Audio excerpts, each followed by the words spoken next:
Welcome to Ritter On Real Estate, the show about how to passively invest like a pro. On each episode, I interview real estate experts who give their top investing advice, strategies, and tools, and I break down their insights into practical steps to avoid the pitfalls and make better investments. I want to help you passively invest like a pro. This is Ritter On Real Estate, and I'm your host, Kent Ritter. Hello, fellow investors, and welcome to another episode of Ritter On Real Estate, where we teach you how to passively invest like a pro. Today, we've got a really interesting guest. We've got a duo of guests, John Young and Kelly Krasner from Nice Healthcare. And this is a group that I got introduced to, I don't know, probably about a year ago now, and really just thought it was a compelling idea. I think that as you think about where the world is going, the focus on ESG or environmental, social, and governance, and the idea that that should be a part of what we invest in, and that our investing should have an impact beyond just the dollars and cents. We spend a lot of time on the show talking about the dollars and cents, and of course, to us investors, that's very important. But I think there's also a way, and I've talked about on the show before, to really have a broader social impact as well in what we're doing by creating clean, safe, affordable places for people to live. And Nice is really kind of in addition to that. It really, I think, follows along the same path. So we'll dig into exactly what that means, but I think there's really a compelling piece there. I think in addition, when you think about it as a really unique amenity, when we think about, we're always trying to find the newest and best thing, right? First it was dog parks, then it was trash valet and everything in between. And we're always trying to evolve and compete. And as these amenities become commodities, they become expectations. And I think that Nice provides a really tangible amenity that really could be a differentiator in the market in which you own properties and in which you invest in. So I'm really excited for them to come here today, tell us a little bit more about it, and just look at things from a little bit of a different perspective as we think about how do we create other income and how do we differentiate our properties in the markets that we work in. So without further ado, we have John and Kelly joining us, and let's start at the top like we always do with tell us a little bit more about who you are and how you got to where you are today. And John, why don't you lead us off? And thank you so much for having us on your show. Really appreciate it. And I promise your listeners that we will incorporate a dollars and cents component to our conversation here today. But for me, a real common thread in my career thus far has been healthcare. I've been fortunate to see the healthcare industry from a variety of different angles.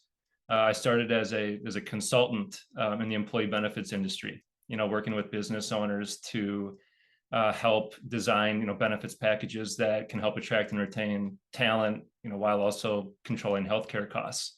Which is a pretty tough dual mandate for a lot of people. And so watching that decision-making process come together was really quite fascinating, but decided that was not my lifelong calling. So went back to grad school, and on the other side of that, joined the largest medical device company in the world. Had a chance to launch a number of new products and services, across the globe. And for me, that was really where I started to see the positive impact that technology can have, both as it relates to patient outcomes, as well as in bringing efficiencies to how healthcare systems and clinics operate.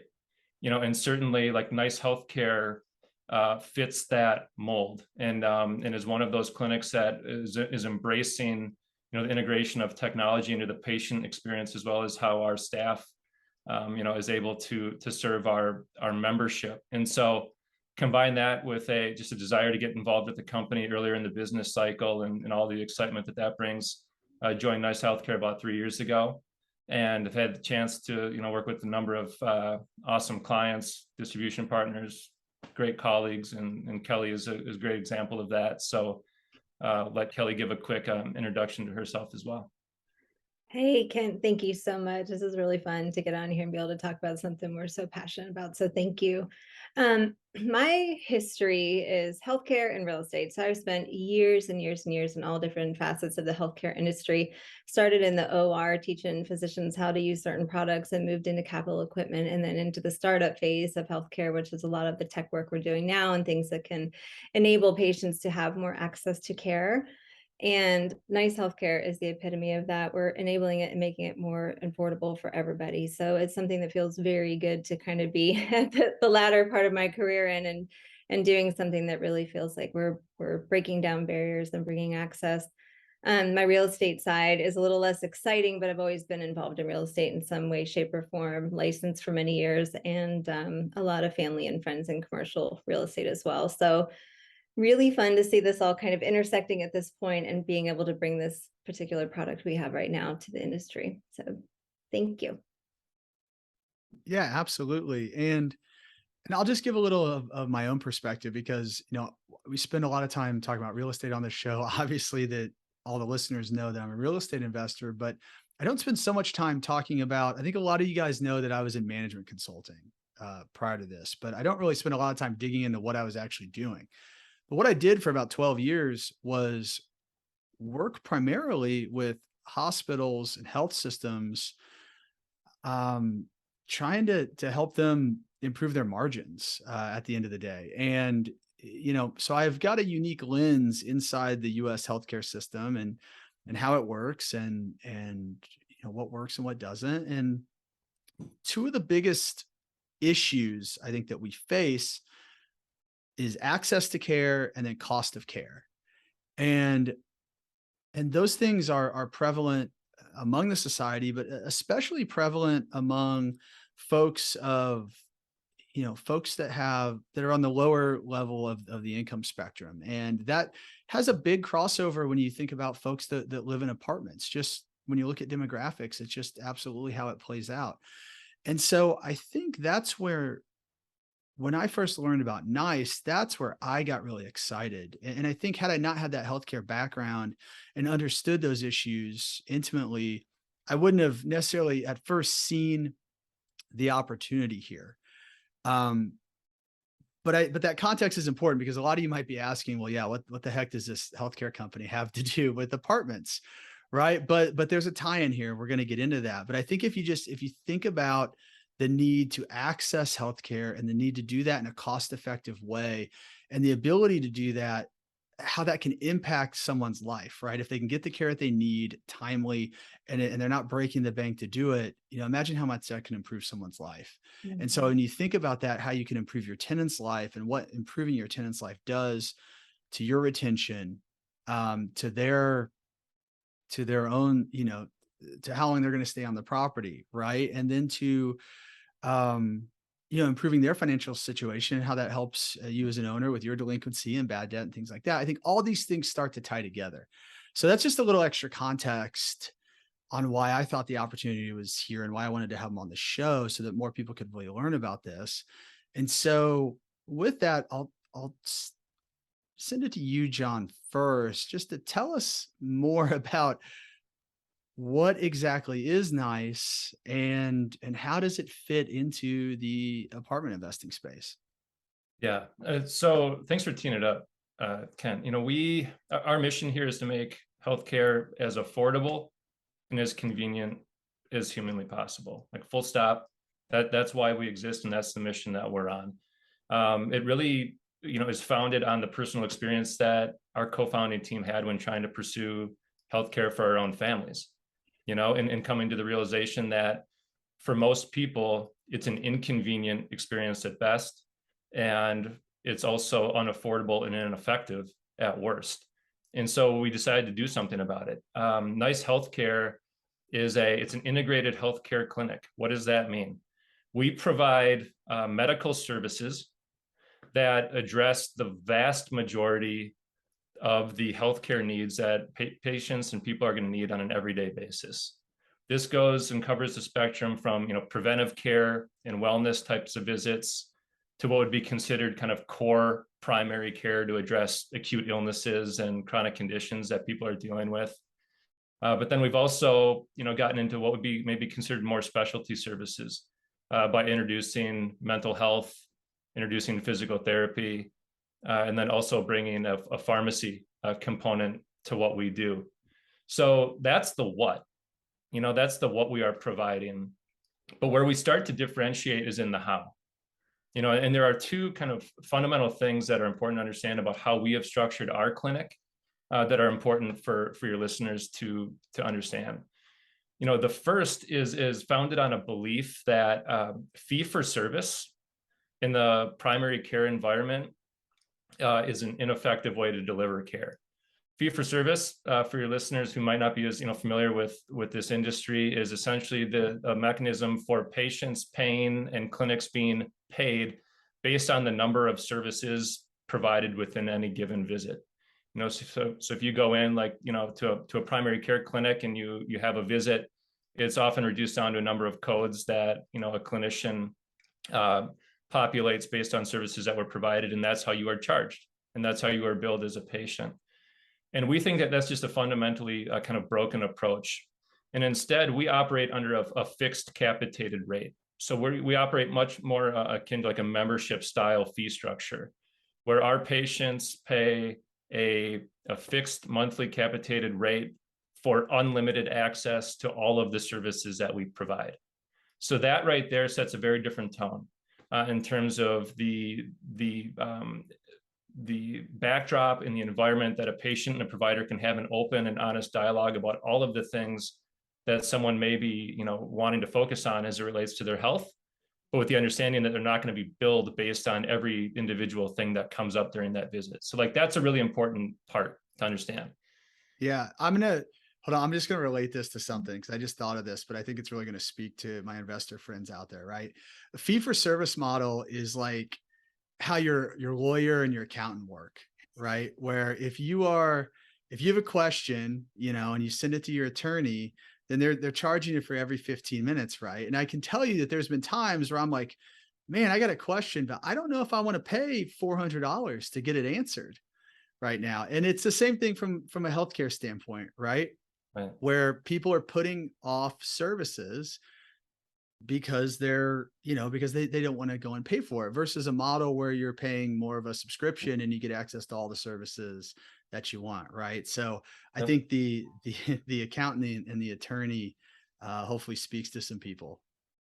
That's super helpful. And here's another way to think about it too. Think about the gym membership.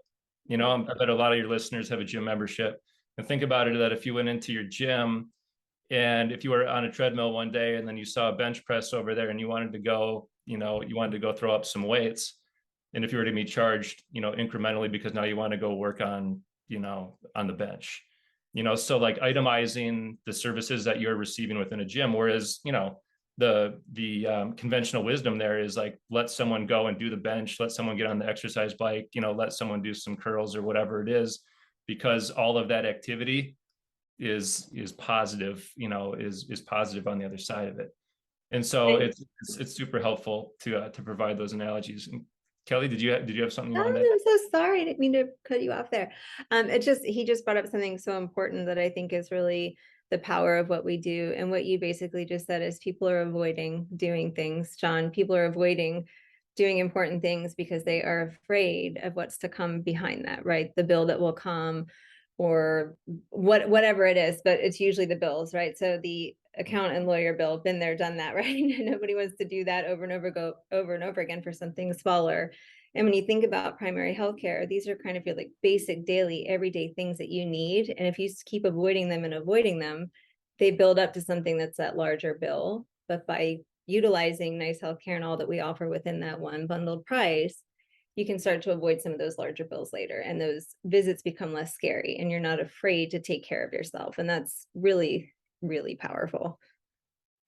Yeah. And that's part of the social aspect of this, right? Like as owners, if we can provide a clean, safe, modern place for people to live, and then you can also layer in an aspect where you can also provide a cheap, relatively cheap, and easily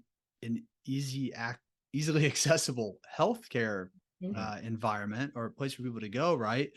then I think that just layers on the impact that you can have on people's lives and the good that you can do as a property owner. I mean, oftentimes landlords get painted as these like evil slumlords, right? But really, I mean, a lot of what we're doing, you're obviously going to make a profit. You have to in any business, but I think there is really a way to make a positive social impact here. And so just to simplify it for people, that I want to make sure people can understand the model. So what we're talking about is with NICE, which I think is totally unique. I've not heard of this before, is essentially allowing residents to pay a monthly fee to have access to a menu of healthcare services, right?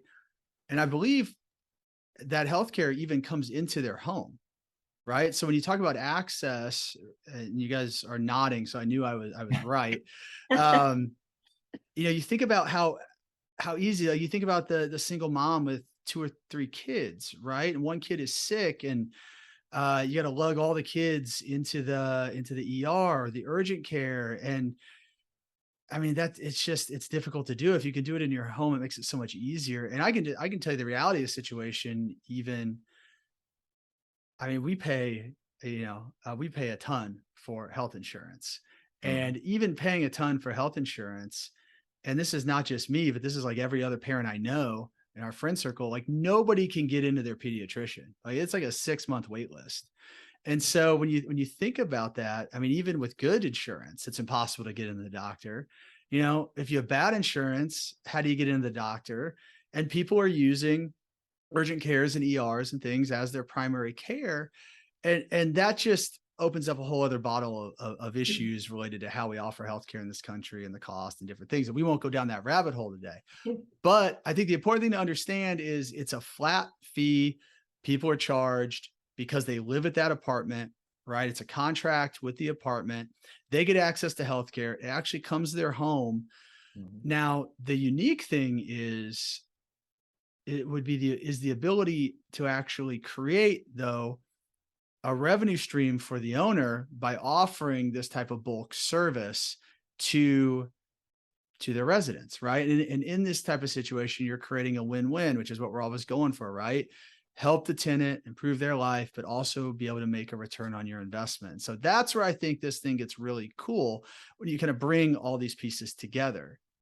Yep. I mean, so I think you captured, Kent, like the second really like fundamental thing that, I just want to make sure that the listeners are grasping, which is on that patient experience side, which was the second real big bet that we made, which was the belief that bricks and mortar, physical clinic locations are no longer required in order to provide awesome care.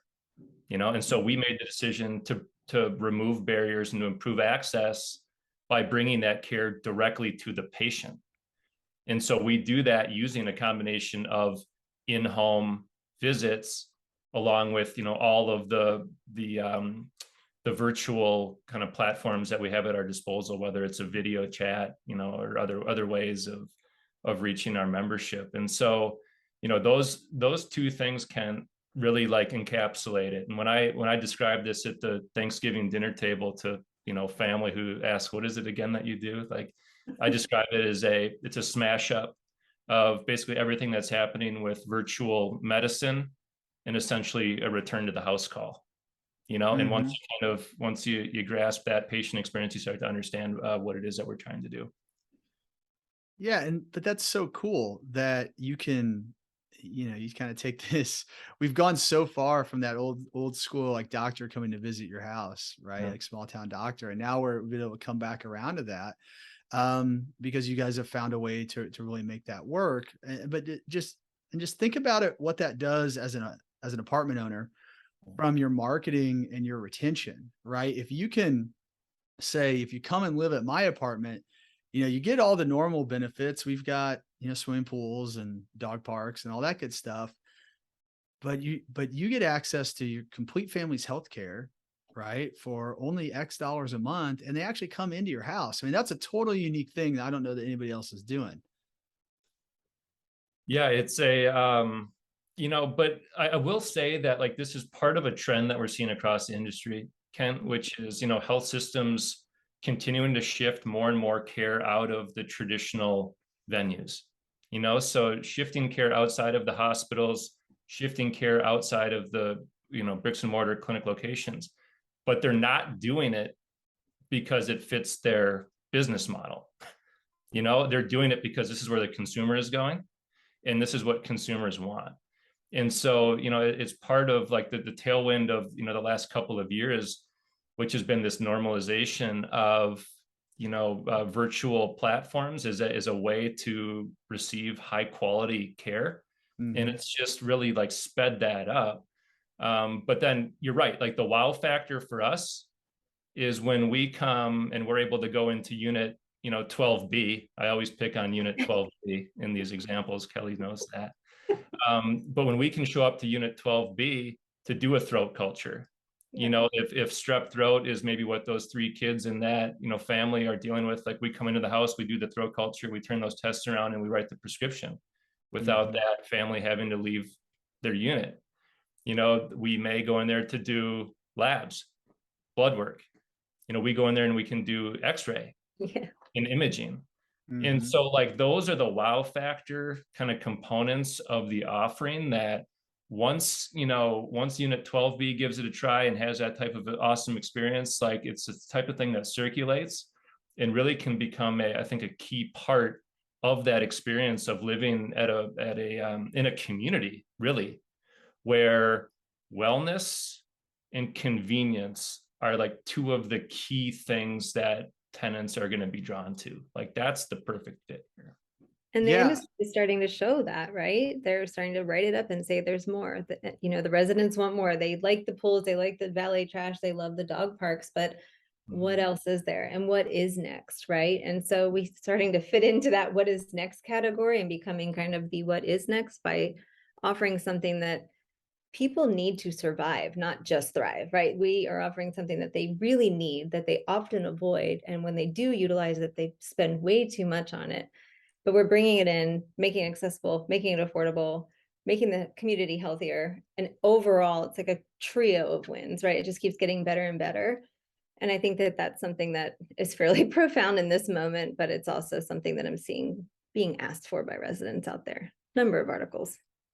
Yeah, absolutely. Absolutely. And I mean, and just from, thinking about it as an owner, I mean, I get excited hearing about that, about how, this ability to create, like you said, John, that kind of dynamic around the property of this wellness idea, right? And we're able to do good for these people and get them the healthcare that they need. But also, I mean, once you experience that, I think you're not going to want to let that go, right? So that creates retention, right? Which is, I mean, as owners, our biggest enemy is vacancy. That's what we're always trying to combat against.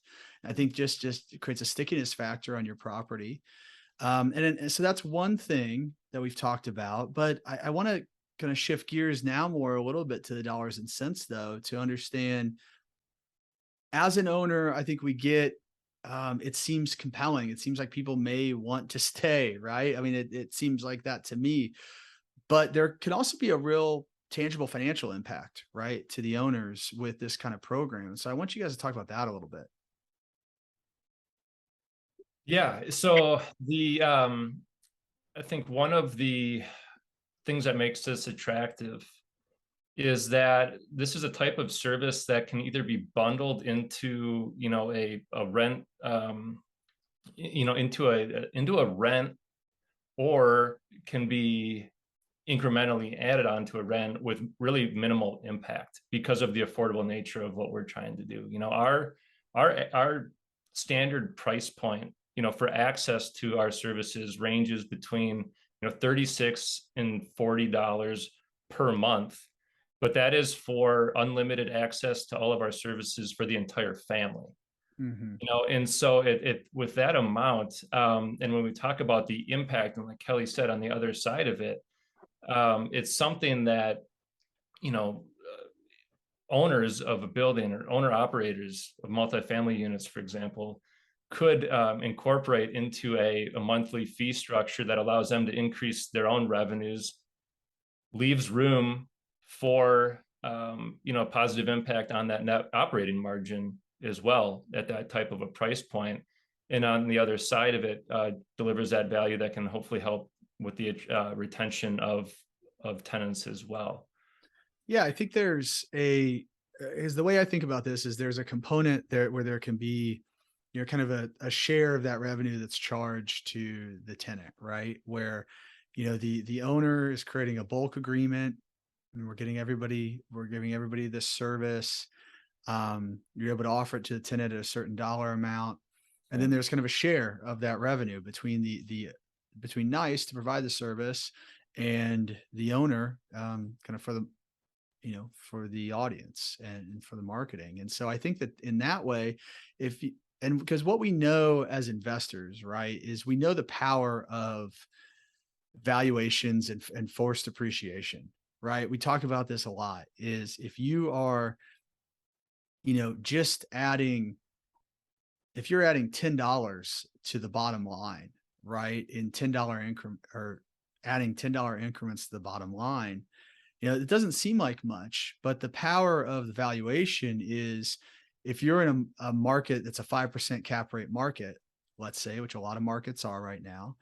And with the way that forced appreciation works, right, is for every dollar that we're adding to that bottom line in a 5 cap market, we're increasing the value of that property by $20. And so you can see how, even if you had a 100-unit property and maybe the share to the owner was $10 a unit, right? And you have $1,000, you have $12,000 a year, and you multiply that by 20, that's $240,000 that you're creating in property value by just adding this one service, which also does a whole hell of a lot of good for all the people on site. And we talked about the retention and everything else. And we talked about the social aspect of just really helping people, which is something that we should look to do. We should look to make money, but we should also look to improve people's lives. So I think as an owner, when you see these multifaceted benefits and that tangible aspect, I think there's a lot of things to like about this. Yeah, and you're talking about that as the benefit for the owner, and it makes me think there's also a financial benefit for the resident, right? Because they are starting to avoid those cost centers that come with healthcare, right? That primary healthcare, imaging and X-ray, running to the urgent care for an X-ray when maybe you didn't actually need it, but we come in house and give it to you, and you find out you didn't need it before the extreme cost. So where I'm going with that is you're basically opening up disposable income for those residents. So once you start to open that Absolutely. up, there's opportunity for them to put that money back into your property in different ways, or just to have it and stay because they can afford to stay. So there's Yeah. a lot of opportunity financially, I think, on both sides for, Well, I it think to it does. I think you're exactly improve. right. It does create Mhm. additional disposable income. I think if you think about, or just think about a trip to the urgent care, it's going to cost you Mhm. $100 to $150. Right. Um, that's going to be several months of this services of NICE's monthly fee, Right. right? And so if you can avoid that, you can see how that quickly becomes a benefit to the resident, increases their disposable income, which allows them to pay for other things such as rent and such as, the other things that you offer on the property. Maybe other amenities and services like we do would be like fiber optic internet, right? And different things. It creates that affordability. So I think that there's a virtuous cycle there for sure. Mhm. And for all those reasons is why I wanted to have you guys on today, just to tell people more about it, because I hadn't heard of a service similar. You guys reached out to me on LinkedIn, and I get a lot of those, and it's always kind of like oh gosh, what's this going to be? Yeah. But it really was compelling. It really is compelling. And I think there's going to be true value here. Well, and I thank you for answering the LinkedIn message, Kent. And I think what is important for your listeners to know too is that we have a foundation here, a very strong foundation of the business, which is our employer segment, Yeah. right? So like we've been around now for just over 5 years. Our traditional model is to contract directly with employers, as a key part of a benefits program, where they're trying to attract and retain people and control healthcare costs. And that's the foundation of our business today that has allowed us to launch into, and we're now in 12 states, we're in 18 markets across the country. And so like that is that's kind of where we've been, and that portion of the business will continue to be, super critical going forward. But what this is kind of, it's an extension of that. And what we're always interested in is continuing to expand the definition of a nice healthcare patient. And I think a lot of the things that attract an employer to offering nice as a part of an experience of being an employee, I think translates very well over into this setting, where we have owner operators of multifamily buildings who are also looking for ways to foster a culture of wellness, convenience, all of those things. And so I'm really excited to see where this goes. And as your listeners kind of digest this and think about it, there's a lot of opportunity, for us to look at the financials and to structure this in a way that is additive for everybody. But at the end of the day, like, we put the patient at the center of it, and we can do some pretty cool things. So really appreciate you having us on here. Yeah, absolutely. Absolutely. So if, as you guys are listening to this, it's a lot to digest. I think it's at the core, it is another amenity that you can offer that really has tangible value to the tenants and can also really impact the value of your property by increasing your other income. So something to think about. Absolutely. And so with that, we'll get into how to find out more. But first, we've got to go through my keys to success round. I'm going to ask you guys 4 questions, the same 4 questions that I ask everyone else.